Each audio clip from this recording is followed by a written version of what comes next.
Hai teman-teman, selamat datang di IT News, tempatnya berita aktual dan fakta yang jarang diungkap media lain.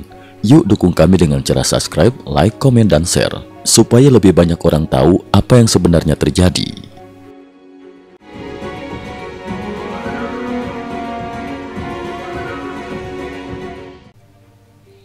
Salam pemirsa, dalam perkembangan terkini yang mengguncang konstelasi geopolitik dunia, Presiden Amerika Serikat Donald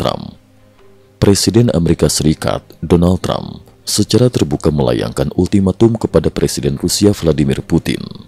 Trump memberikan tenggat waktu 50 hari kepada Rusia untuk menghentikan perang di Ukraina dan memulai negosiasi damai.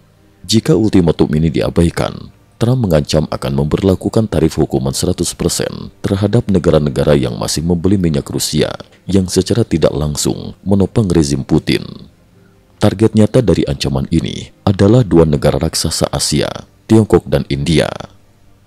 Mengapa Trump memilih 50 hari, bukan 1 atau 2 bulan seperti biasanya? Jika dihitung mundur dari 14 Juli 2025, tenggat ini jatuh tepat pada 3 September 2025, hari di mana, berdasarkan agenda resmi, Putin dijadwalkan hadir di Beijing dan berdiri di atas gerbang Tiananmen bersama Xi Jinping dalam parade militer memperingati 80 tahun kemenangan Perang Dunia II. Presisi waktu ini membuat banyak pengamat curiga.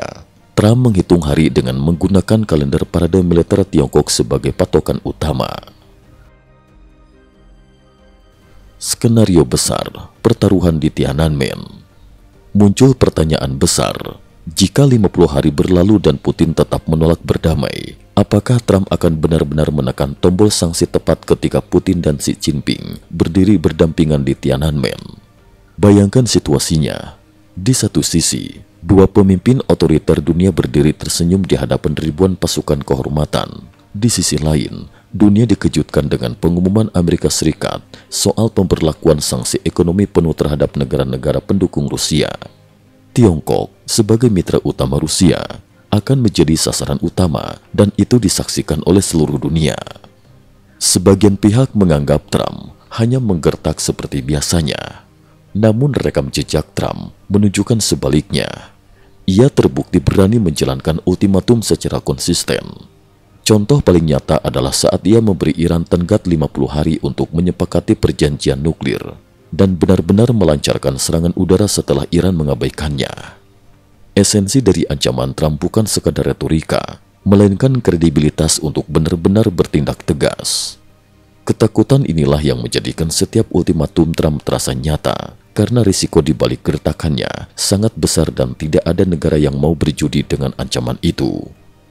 Jika Trump benar-benar memberlakukan tarif hukuman pada momen parade Tiananmen, kepercayaan Tiongkok terhadap Rusia bisa hancur seketika.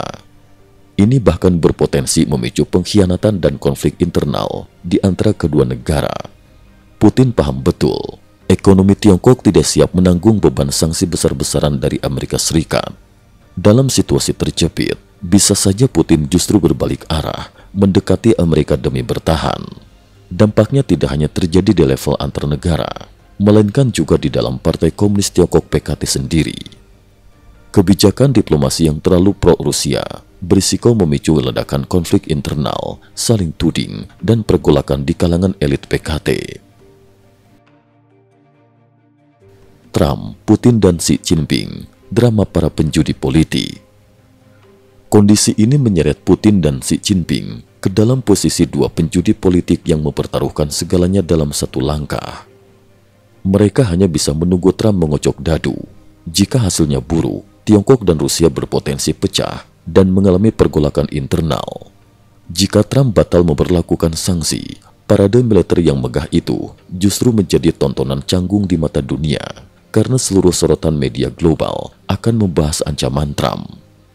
Jangan remehkan gaya Trump. Siapapun yang tetap berbisnis dengan Rusia akan terkena sanksi. Tidak sedikit pihak yang meragukan Amerika mampu bertahan dalam perang ekonomi. Namun Trump sangat cermat memanfaatkan 3 lini pertempuran: finansial, persenjataan, dan diplomasi. Eropa diminta mengucurkan dana, Ukraina menanggung korban, sementara Amerika cukup menjual senjata dan menikmati keuntungan ekonomi serta pengaruh politik. Model manuver inilah yang bahkan membuat para analis Wall Street mengakui kecerdikannya. Ukraina, revolusi teknologi militer di tengah derasnya perang. Di tengah pusaran perang ekonomi dan diplomasi ini, Ukraina sendiri tak tinggal diam. Negara ini menjadi laboratorium inovasi militer, melahirkan revolusi senjata yang didorong oleh kebutuhan bertahan hidup. Jika Anda kira Ukraina hanya mengandalkan bantuan rudal Patriot dari Eropa, Anda keliru besar.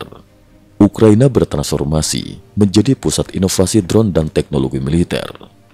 Setiap malam, langit Ukraina dipenuhi ratusan drone Shahed buatan Iran, Korea Utara, dan Tiongkok yang dikirim Rusia untuk menyerang infrastruktur vital dan menebar teror psikologis. Serangan drone ini begitu masif. Data mencatat, dalam satu malam, Rusia mampu meluncurkan hingga 477 drone dan 60 rudal sekaligus. Pasca telepon Trump kepada Zelensky, serangan meningkat tajam. 539 drone dan 11 rudal, rekor tertinggi selama perang. Harga drone Shahed sangat murah, hanya sekitar 20.000 US dollar per unit. Bandingkan dengan rudal Patriot Eropa Amerika, yang harganya mencapai 3 juta US dollar per peluncuran. Serangan drone murah ini jelas bertujuan menguras sumber daya keuangan Ukraina dan sekutunya. Namun, Ukraina menjawab tantangan dengan menciptakan inovasi militer dalam negeri. Kini sekitar 40% senjata yang dipakai Ukraina adalah hasil produksi nasional, bukan buatan pabrik besar, melainkan karya para mantan insinyur, pekerja IT, bahkan kurir makanan. Perusahaan seperti Tankor, yang awalnya memproduksi mesin makanan, kini membuat robot darat termit, mirip tank mini yang dapat menanam ranjau, mengirim suplai, membawa senjata berat, dan mengevakuasi korban luka. Tak hanya itu, muncul inovasi di bidang perang elektronik, sistem pelacak laser, hingga drone otonom yang dapat melakukan penyerangan tanpa operator manusia. Pada 9 Juli lalu, Brigade Serbu Mandiri ketiga Ukraina sukses menjalankan operasi robotik kolaboratif. Operasi pertama dalam sejarah, di mana seluruh aksi penyerangan dan penangkapan tawanan dilakukan oleh sistem robot dan drone tanpa satupun tentara manusia di garis depan. Fenomena ini menandai babak baru perang, era kecerdasan buatan dan perang otonom. Jika diberi waktu, Ukraina berpotensi menjadi SpaceX di dunia militer. Rantai pasok hitam, Tiongkok dan Rusia di balik layar. Di balik kemajuan Ukraina, muncul pertanyaan, dari mana Rusia mendapat suplai ribuan drone dan teknologi murah? Penelusuran investigatif menemukan, Tiongkok adalah pemasok utama komponen dan teknologi drone ke Rusia. Lewat kerjasama di kawasan perdagangan bebas Harbin, berbagai perusahaan seperti Autel, DJI, dan Universitas Teknik di Harbin terlibat langsung. Bahkan yang sudah masuk daftar sanksi Amerika tetap beroperasi dengan skema ekspor terselubung. Komponen drone dikirim dengan label peralatan transportasi seafood, alat pertanian, hingga alat pemulihan aset budaya. Sementara itu, puing-puing drone yang ditemukan di medan perang penuh dengan chip, transistor, dan modul optik buatan Tiongkok. Amerika sudah memasukkan perusahaan-perusahaan ini ke dalam daftar hitam, namun jalur pasokan masih terus berjalan. Ironisnya, Tiongkok sendiri pernah jadi korban perang drone dalam konflik perbatasan dengan India tahun 2020. Kini, mereka justru menjadi pemasok hitam dalam perang Rusia-Ukraina. Bahkan baru-baru ini, 2 warga Tiongkok ditangkap di Ukraina karena mencoba membeli teknologi rahasia rudal anti kapal Neptune. Inilah hasil dari strategi militerisasi industri sipil yang diterapkan Tiongkok. Teknologi sipil kapan saja bisa dialihkan ke militer. Parade atau Hari Penghakiman, 3 September 2025, panggung terbuka dunia. Puncak drama akan terjadi pada 3 September 2025.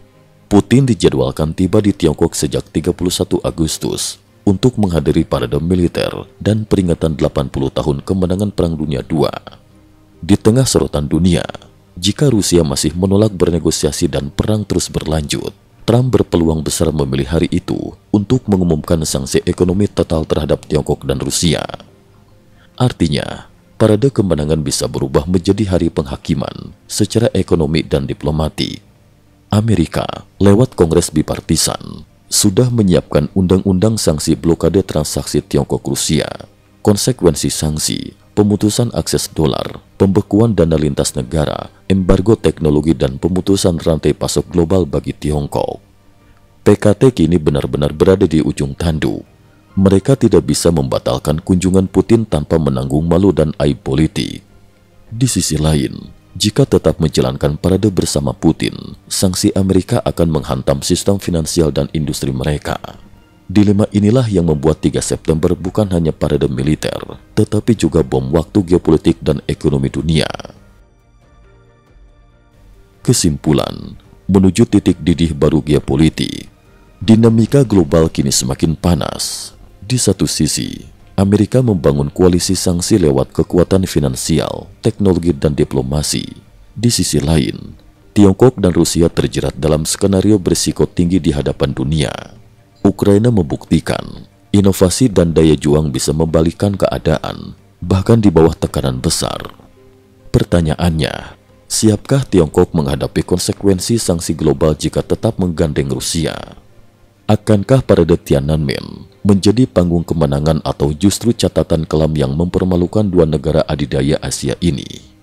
Satu hal pasti, dalam era perang modern, segala keputusan dan ultimatum bukan sekedar gertakan. Dunia sedang menunggu hasil dari permainan besar ini. Cukup sekian dulu, terima kasih atas perhatiannya.